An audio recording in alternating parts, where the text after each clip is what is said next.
একটি পণ্য থেকে কতটুকু পরিমাণ লাভ করা যাবে, ডাবল, এর বেশি, অথবা এই পরিমাপকে দেখুন। পুরুষের জন্য লোহা বা পিতলের আংটি ব্যবহার করা যায়? ইয়াস।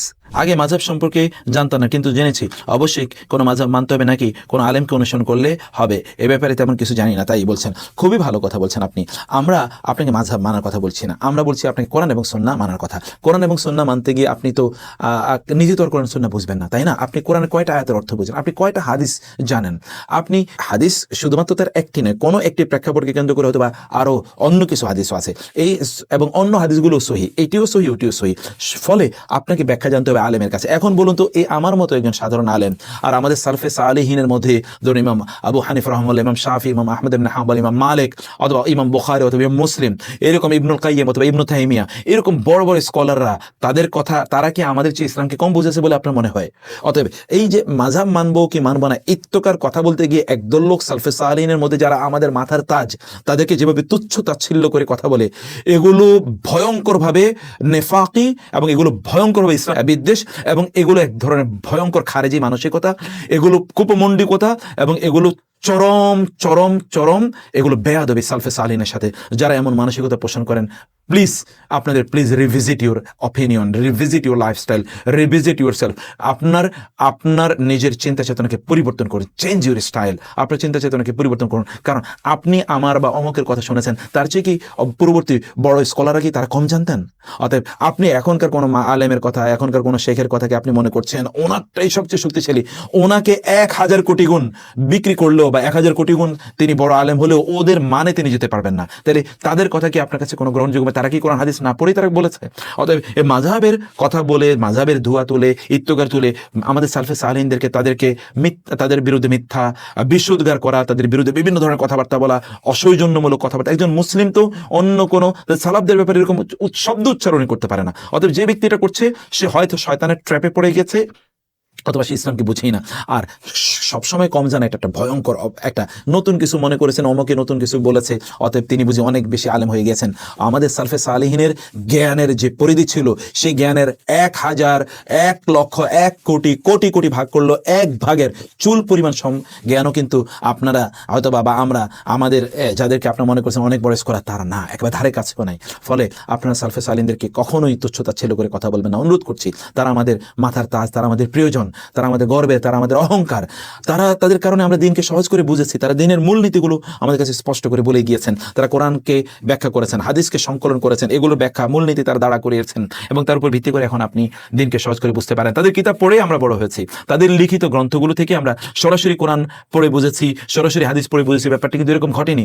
ফিক যারা পড়েছেন, ফিকের মূলনীতি কোত্থেকে? সে উলামায়ে কেরামরাই তারা তৈরি করেছেন। অতএব এটি করবেন না। আপনি মাযহাব মানবেন কি মানবেন না সেটি আমি এখানে আলোচনা করছি না। আমি বলছি যে সালাফদের ব্যাপারে ভালো দৃষ্টিভঙ্গি রাখুন। আলেমরা তারা যা বলেছেন তারা কোরআন হাদিস থেকে বলেছেন। অতএব আপনি দেখার চেষ্টা করুন, যদি এখন কোন আলেম যদি সালফে সালেহিনের কোনো বক্তব্যের দেখান যে সেখানে এটা হাদিসে এরকম ছিল না, কারণ তাদেরও ভুল ত্রুটি হতে পারে, কারণ তাদের কাছে সব হাদিস একসাথে এসে পৌঁছেনি, বা সব কিছু তারা সব বুঝেছেন তা নাও হতে পারে। ফলে সেই সময়ের স্কলার আমরা এখন যা বলছি, বা এখনকার সমসাময়িকরা ওস্তাদরা যারা বলছেন, তারা কিন্তু ওই সালাফদের কথাগুলি তারা বলছেন, অথবা অমকের কথা বলছেন, অমকের কথা তিনি বলেননি। হতে পারে এখন আমরা একটা কম্পারেটিভ স্টাডি করে দেখেছি, উনি যেটা বলেছেন এটা বেশি কোরআন হাদিসের কাছাকাছি, অনেক বেশি দলিল দিতে পেরেছেন, অমকে যেটি বলেছেন তাতে দলিল একটু কম। এতটুকুই কেবলমাত্র আমরা বলতে পারি, তার চেয়ে বেশি কোনো কিছু না। এটি আপনারা ভালো করে মনে রাখবেন ইনশাআল্লাহ। ওযু করার পর যদি সাবানের ফেনা বা শরীরে বা কাপড় লাগে, তাহলে কি ওযু নষ্ট হবে না? সাবানের ফেনা যদি কাপড়ে লাগে তাহলে কখনোই ওযু নষ্ট হবে না।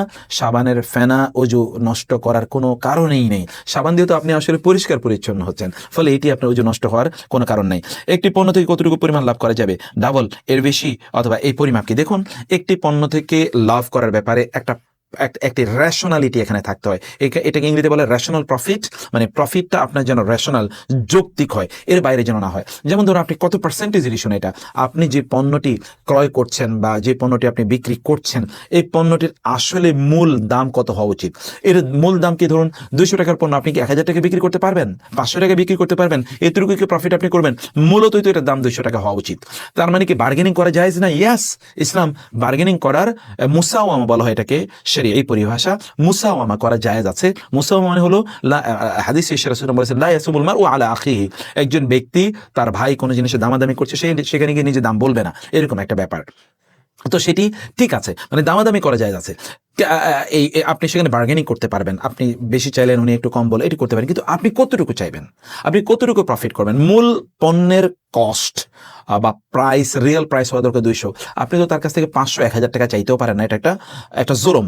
এবং আপনি বললেন যে দর কষাকষি করেই তো আমি তার কাছ থেকে 800 টাকা নিয়েছি, আপনি তো জানেন এটার দাম 200 টাকা, আপনি 1000 টাকা কেন চান, আপনি প্রফিট কতটুকু করবেন। 2 নম্বর বিষয় হচ্ছে এই পণ্যটা আসলে কি টাইপের পণ্য, এটা কি রেগুলার ইউজেবল একটা প্রোডাক্ট এবং সাধারণ মানুষের প্রোডাক্ট, নাকি এটা লাক্সারিয়াস প্রোডাক্ট এবং খুব স্লো আইটেম, এটা আপনাকে দেখতে হবে। যদি খুবই স্লো আইটেম হয়, লাক্সারিয়াস প্রোডাক্ট হয় এবং এগুলো খুব কম বিক্রি হয়, বছরে 1 বার বা 2 বার, তাহলে এখানে দাম একটু বেশি নিতে পারেন। কিন্তু যেটা একেবারে ডেইলি প্রোডাক্ট, সাধারণ মানুষের জিনিস, এখানে কিন্তু আপনার দাম অনেক কম নিতে হবে। 3 নম্বর বিষয় হলো জিনিসটা কি প্যারিশেবল কিনা, এটা কি নষ্ট হয়ে যাওয়ার মতো কিনা। যদি এটা প্যারিশেবল না হয় তাহলে এটার দাম একটু কম হবে, প্রফিট একটু রেশিও কম হবে। আর যদি এটা প্যারিশেবল হয়, যেমন ধরুন আপনি বাজার থেকে আপনি মাছ কিনতে গিয়েছেন, এখন মাছের যিনি বিক্রেতা তিনি মাছ নিয়ে এসেছেন 5 কেজি, এর মধ্যে 1 কেজি কিন্তু পচে গেছে, নষ্ট হয়ে গেছে, অথবা তিনি এখন 2 কেজি বিক্রি করতে পেরেছেন, আরও সময় লাগবে বাকিগুলো বিক্রি করতে, এর মধ্যে এগুলো একটু দুর্বল হয়ে যাবে, অনেকে একটু আপনার সময় একটু বেড়ে যাবে, তখন লোকরা কিন্তু একটু আরেকটু কম দামে কিনবে। এইরকম যদি হয়, অথবা ধরুন তিনি নিয়ে এসছেন সবজি বা শাক, এগুলো কিন্তু ওজন নিয়ে এসছেন বেশি, এখন আস্তে আস্তে কিন্তু ওজন কমে যাবে, এমন যদি, তাহলে এখানে রেশিও, প্রফিট রেশিওটা তুলনামূলক একটু বেশি হতে পারে। অথবা এটা এক কথায় উত্তর দেওয়া যায় না, এখানে অনেকগুলো বিষয় আছে। আর সর্বশেষ যেটি বলতে চাই তাহলে যে এখানে যেন কোনো ধোঁকাবাজি না থাকে, মিথ্যার আশ্রয় না থাকে, আল্লাহর শপথ নিয়ে আল্লাহকে বিক্রি করে, অথবা রিলিজিয়াস কোনো ড্রেস, আপনি জব্বা পরে বসেছেন, টুপি পরে বসেছেন, দাড়ি লম্বা করেছেন, মানুষ যেন আপনাকে বিশ্বাস করে, এইভাবে যদি আপনি বিক্রি করেন, তাহলে আপনি কিন্তু ইসলামকে বিক্রি করে আপনি খাচ্ছেন, এটি কোনো অবস্থায় জায়েজ নেই। পুরুষের জন্য লোহা বা পিতলের আংটি ব্যবহার করা জায়েজ, ইয়াস। পুরুষের জন্য রাসূলুল্লাহ সাল্লাল্লাহু আলাইহি ওয়াসাল্লাম তিনি তো লোহার আংটি, খাতামান মিন হাদিদিন, তিনি লোহার আংটি ব্যবহার করেছেন, অতএব লোহার আংটি পুরুষের জন্য ব্যবহার করা জায়েজ, পিতলের আংটি পুরুষের জন্য ব্যবহার করা জায়েজ, তাতে কোনো সমস্যা নেই ইনশাআল্লাহ।